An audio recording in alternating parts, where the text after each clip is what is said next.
الله أكبر.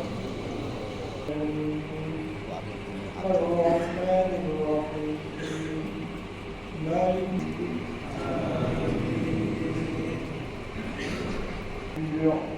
ذلكم خير لكم إن كنتم تعلمون يذكركم الله واذكروا أكبر.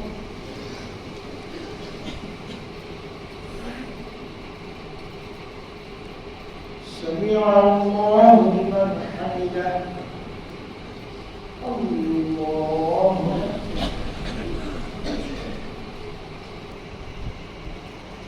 الله أكبر. الله أكبر.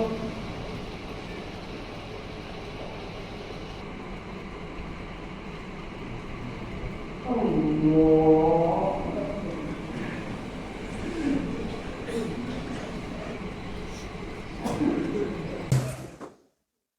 ঈদ মোবারক। এবার বাংলাদেশে প্রথমবারের মতো আমরা একটা স্বস্তির ঈদ পালন করলাম।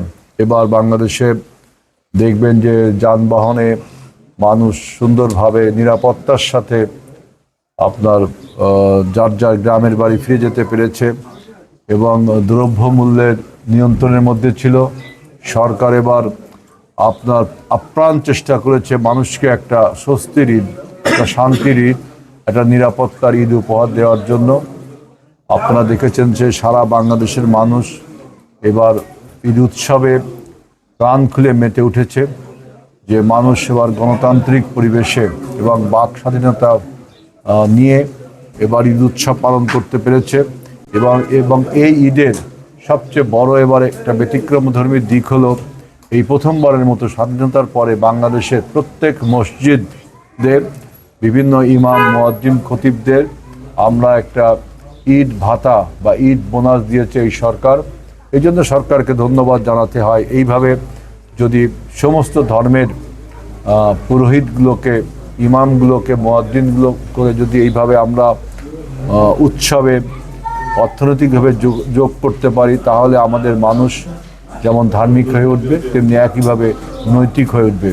এই ঈদে আমাদের প্রধানমন্ত্রী তারেক রহমান সমস্ত দেশবাসীকে ধন্যবাদ জানিয়েছেন, শুভেচ্ছা জানিয়েছেন ঈদের। এবং দেখবেন যে অসহায় দুস্থ মানুষের জন্য প্রধানমন্ত্রীর দপ্তর থেকে এবার প্রচুর আপনার ত্রাণ সামগ্রী বরাদ্দ করা হয়েছে।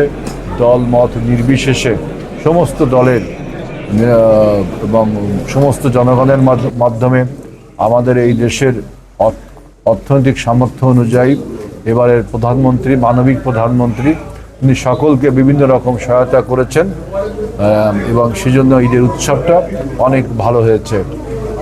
আপনাদের সকলকে আমি বাংলাদেশ জাতীয়তাবাদী দল বিএনপির পক্ষ থেকে ঈদের শুভেচ্ছা জানাচ্ছি।